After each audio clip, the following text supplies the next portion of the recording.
Good morning student, welcome to our BEd online class.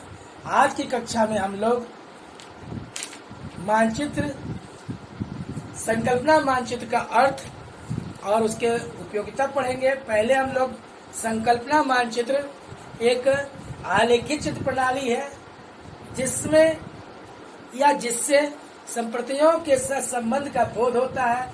सन 1960 के दशक में जोसेफ डी नोवेक ने कार्नेल विश्वविद्यालय में संकल्पना मानचित्र तकनीकी का अध्ययन प्रारंभ किया। इसका अर्थ डेविड आशुबेल ने के अधिगम सिद्धांतों पर आधारित है, जिसमें नवीन संप्रदाय सीखने के लिए पूर्व ज्ञान के महत्व पर बल दिया जाता है। नोवेक के अनुसार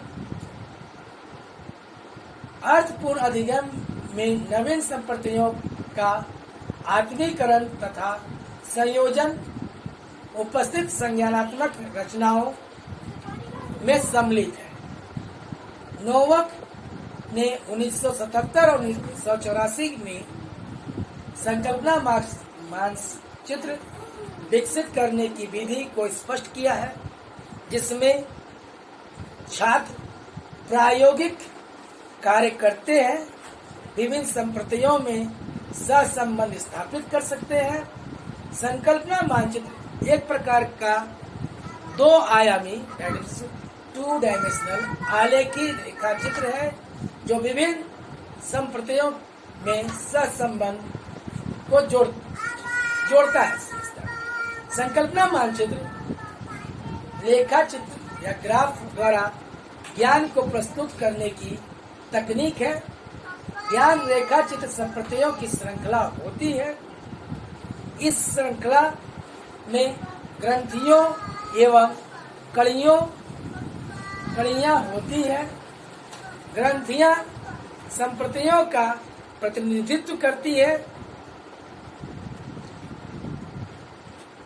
और संप्रदायों को एवं कड़ियों को श्रेणीबद्ध किया जा सकता है, जैसे सहचर, विशिष्ट अथवा अनियमित, ठीक है, अथवा सस्थायी इत्यादि। संकल्पना मानचित्र पूर्ण विकसित होने पर एक रेखाचित्र दृश्य है जो किसी प्रकार प्रकरण अथवा विषय पर सृजन करने वाले चिंतन प्रस्तुत करता है।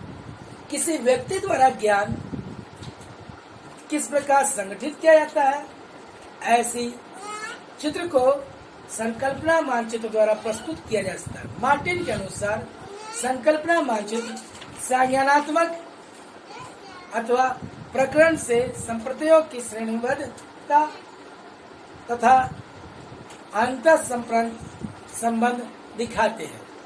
यह प्रदर्शित करते हैं कि व्यक्ति किस प्रकार ज्ञान को संगठित करता है। संकल्पना मानचित्र को परिभाषित करते हुए संप्रदाय अमूर्त धारणाएं हैं।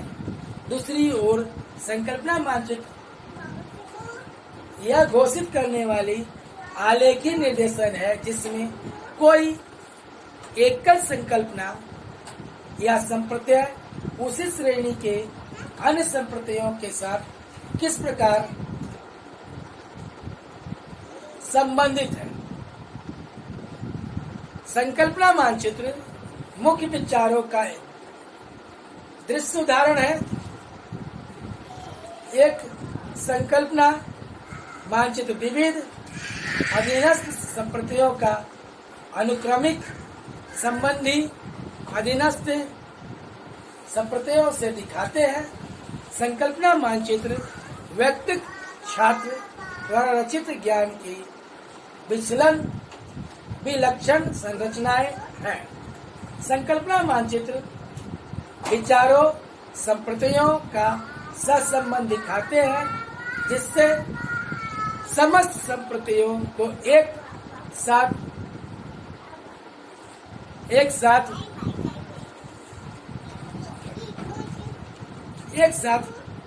दिखाया जा सकता है। संकल्पना मानचित्र विचारों के में दृश्य चित्र स्थापित करते हैं करते हैं करके संयोजन को समझने में सहायता की तकनीक है।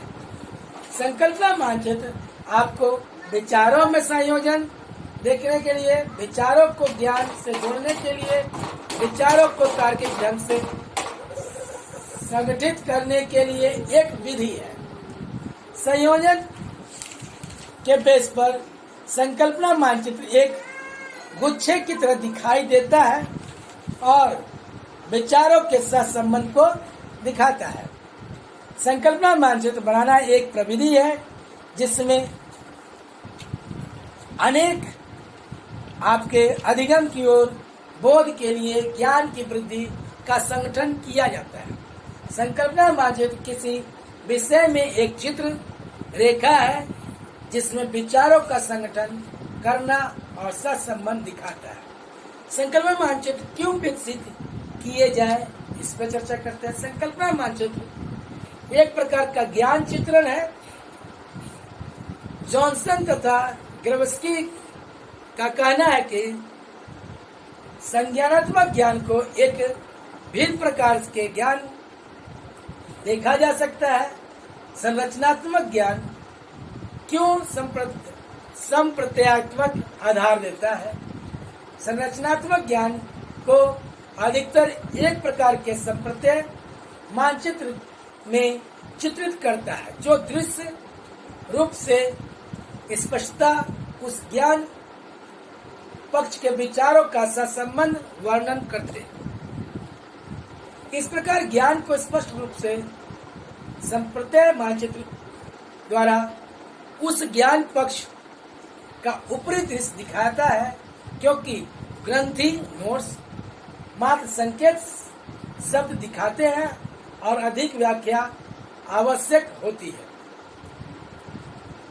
संकल्पना मानचित्र अनेक उद्देश्यों के लिए प्रयोग में लाए जाते हैं। नवीन विचार विकसित करने के लिए, जटिल संरचनाओं की रूपरेखा बनाने के लिए, जटिल विचारों के संप्रेषण के लिए, नवीन एवं पूर्ण ज्ञान को एकत्रित करने के स्पष्टता को से सीखने के लिए, बोध में सहायता के लिए, विचार भांति के निदान के लिए।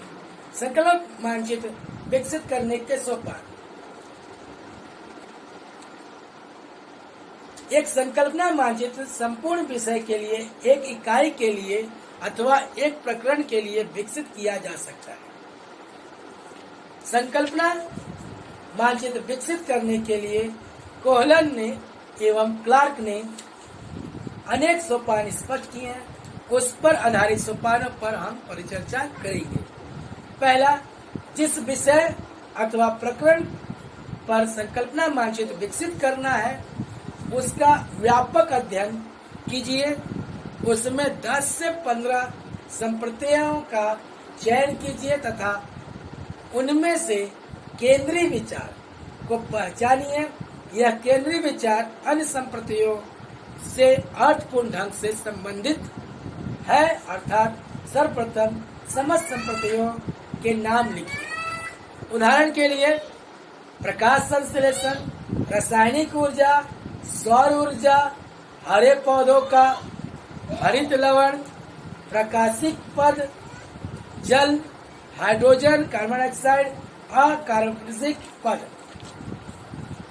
इन सब प्रत्ययों के अलावा यदि कोई विशिष्ट अथवा तथ्य उदाहरण जो छात्र के सीखने के लिए अनिवार्य है उसे भी लिखिए। चयनित संप्रत्ययों की तालिका में से अधीनस्थ दैट मीन्स प्रमुख संप्रत्ययों को पहचाने और उसे सबसे ऊपर लिखिए। उदाहरण के लिए प्रकाश संश्लेषण। अधीनस्थ सब ऑर्डिनेट संप्रत्यय के नीचे प्रथम स्तर के अधीनस्थ संप्रत्ययों की व्यवस्थित करें। इस स्तर पर संयोजन अथवा जोड़ने वाले शब्द जैसे देता है, प्रकार, इनमें से एक कर सकता है आदि के प्रयोग जिनमें प्रमुख संप्रत्यय एवं अधीनस्थ संप्रत्ययों के उपयुक्त संबंध स्थापित हो सके। जैसे रासायनिक सीधा सीधा होता है, हरे पौधे में प्रकाश संश्लेषण होने के दो पद है, प्रकाश एक प्रकाशीय होता है, एक अप्रकाशीय, जिसे कहते हैं डार्क रिएक्शन और लाइट रिएक्शन। प्रकाश संश्लेषण होता कैसे? सौर जो ऊर्जा लेता है और जो ग्रीन पिगमेंट है उसके बेस पर वो क्या करता है? रासायनिक ऊर्जा में परिवर्तित करता है। एक बार समान संप्रत्ययों की पहचान होने के बाद अनन्य संप्रत्ययों को व्यवस्थित करना प्रारंभ कर दीजिए, जो उस सबसे ऊपर के स्तर से संप्रत्ययों के सीधे जुड़े हों। इस प्रकार पद क्रमानुसार बनाइए, या कह सकते हैं हेरिकारी बनाइए। संप्रत्ययों के चारों ओर परिधि खींचिए तथा समान अधीनस्थ संप्रत्ययों में सहसंबंध दिखाने के लिए एक अनुप्रस्थ रेखा, जिसे कहते हैं क्रॉस सेक्शन, खींचिए। इनको जोड़ने वाले शब्दों को रेखाओं के ऊपर लिखें जिनका सहसंबंध स्थापित हो सके। जैसे प्रकाश संश्लेषण एक तरफ लिखिए हरे यानी ग्रीन पिगमेंट, और जस्ट नीचे लिखिए दो भागों में लिखिए प्रकाशी पद, अप्रकाशी पद, और प्रकाशी पद के नीचे प्रकाश। और प्रकाश संश्लेषण होता किससे? सौर ऊर्जा से, और बनता क्या है? रासायनिक ऊर्जा। समस्त मानचित्र के चारों ओर क्रम से कम घेरे बनाए तथा मुख्य अध्ययन बिंदुओं का संतुलन बनाए रखें। संकल्पना मानचित्र में उभरने वाले कुछ संगठनात्मक पैटर्न, शाखाएं, तीर के निशान, समूहीकरण, एक विचार पास और दूर से संबंधित विचारों को मिलाने के लिए अनेक शाखाओं में विभाजित तीर है। तीर के निशान, विभिन्न शाखाओं के विचार जोड़ने के लिए आप तीर के निशान का प्रयोग करेंगे। लास्ट होता है समूहीकरण, दैट मीन्स ग्रुपिंग। यदि कई शाखाएं संबंधित विचार है तो आप समझ क्षेत्र पर विचारों को गोला कर सकते हैं। अगली कक्षा में हम अधिगम शिक्षण के संकल्पना मानचित्र का महत्व एवं लाभ पढ़ेंगे। धन्यवाद।